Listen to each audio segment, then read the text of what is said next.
दोस्तों देखिए, अगर किसी व्यक्ति ने कोई लोन ले रखा है, कोई पर्सनल लोन ले रखा है या कोई अ, व्यापारिक उसने लोन ले रखा है, कोई बिज़नेस लोन उसने ले रखा है। अगर उसकी कोई किस्त ड्यू हो जाती है तो उसके ऊपर क्या होता है, सीधा-सीधा चेक का मुकदमा होता है।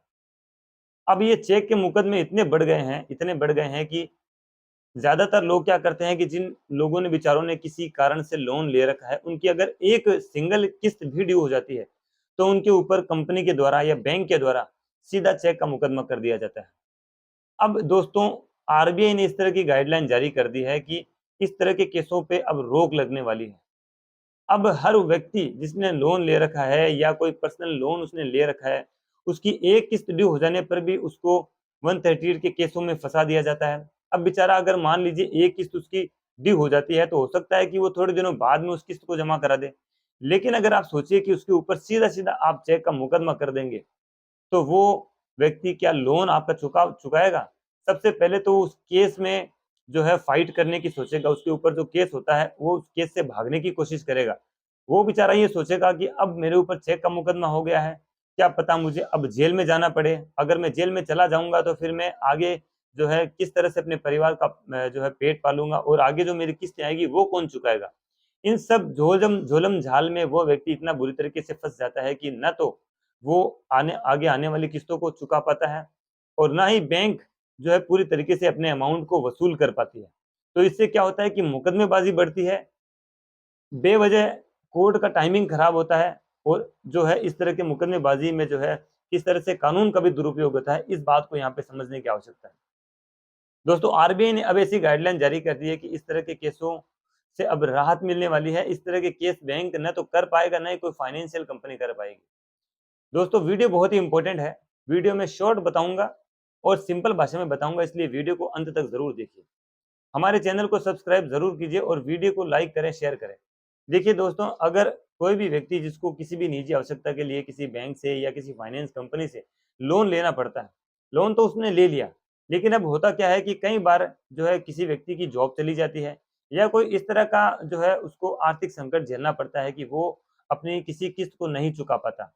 अब अगर उसने चेक दे रखे हैं बैंक को या किसी फाइनेंस कंपनी को उस लोन की एवज़ में, तो होता क्या है कि बैंक के पास में चेक पड़े रहते हैं।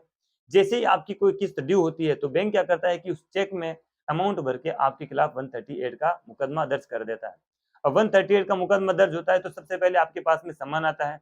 सम्मन की तामील होने के बाद में भी आप अगर बैंक का जो केसेज़ है, उसमें आप कोर्ट में अपीयर नहीं होते हैं, तो आपके खिलाफ गिरफ्तारी वारंट जारी होगा। अब गिरफ्तारी वारंट जारी होगा तो आपके दिमाग में ये नहीं आएगा कि मुझे अपनी किस्त चुकानी है। आपके दिमाग में ये आएगा कि मुझे गिरफ्तारी से कैसे बचना है और उस केस को कैसे फाइट करना है। अब बेचारा वो व्यक्ति एडवोकेट को भी हायर करेगा, उसकी फीस भी देगा, उसके बाद में केस को फाइट करेगा। मेंटली और फिज़िकली वो पूरी तरह से हैरेस होता है। तो यहाँ पे उसके दिमाग में 1% भी नहीं आएगा कि वो उस किस्त को चुका दे, जो एक किस्त मान लीजिए ₹5000 या ₹10,000 की उसके ऊपर ड्यू हो जाती है।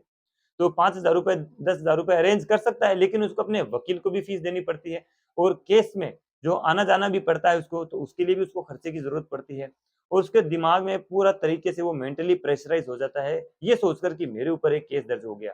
हालाँकि 138 के केस में जेल का कोई प्रावधान नहीं है।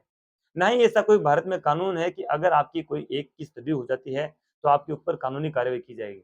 अगर आपकी कोई एक किस्त ड्यू हो जाती है, तो जो भी चार्जेज़ बैंक लगाती है, जो भी फाइन बैंक लगाता है 500, ₹1000 वो लगा के आप नेक्स्ट टाइम उसको मौका दीजिए कि वो अपनी किस्त को जो है वापस इंस्टॉलमेंट पेड कर सके, अपनी किस्त को चुका सके, ना कि ये आप करें कि उसको किसी कंप्लेंट केस में फँसा सकें।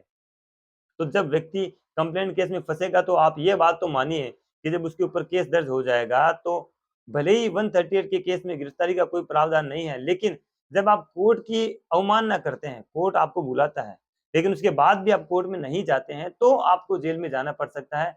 अदरवाइज़ 138 के केस में गिरफ्तारी का कोई प्रावधान नहीं है। ऐसा कोई भारत में कानून नहीं है कि आपने अगर अपने लोन की कोई किस्त नहीं चुकाई है, तो सीधा आपको जेल में डाल दिया जाएगा।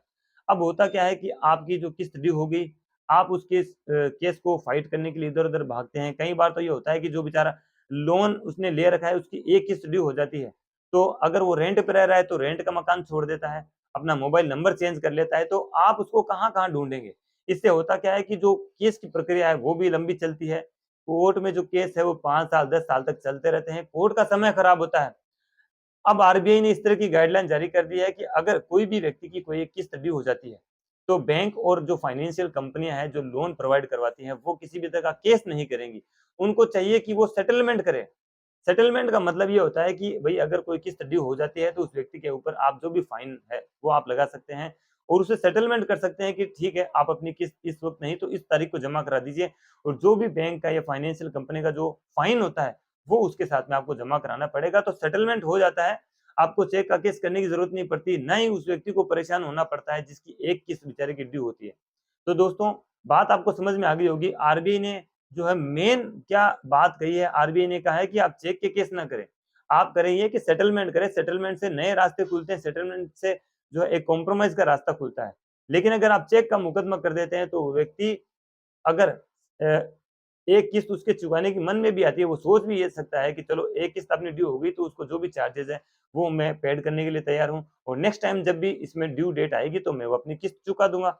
लेकिन अगर उसके ऊपर केस हो जाएगा, उसके ऊपर क्रिमिनल कंप्लेंट दर्ज की जाएगी तो फिर वो व्यक्ति किस्त चुकाने की नहीं बल्कि केस लड़ने की सोचेगा और इसी प्रक्रिया में 5 साल, 10 साल का जो समय आगे लग सकता है।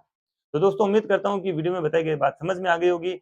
उसके बाद भी अगर आपके मन में कोई डाउट है, कोई सवाल आप हमसे पूछना चाहते हैं, कोई क्वेरी आप हमसे करना चाहते हैं, तो स्क्रीन पे दिए गए नंबर से आप हमसे पेड कॉल के द्वारा बात कर सकते हैं। कमेंट में आप अपना सवाल हमसे पूछ सकते हैं।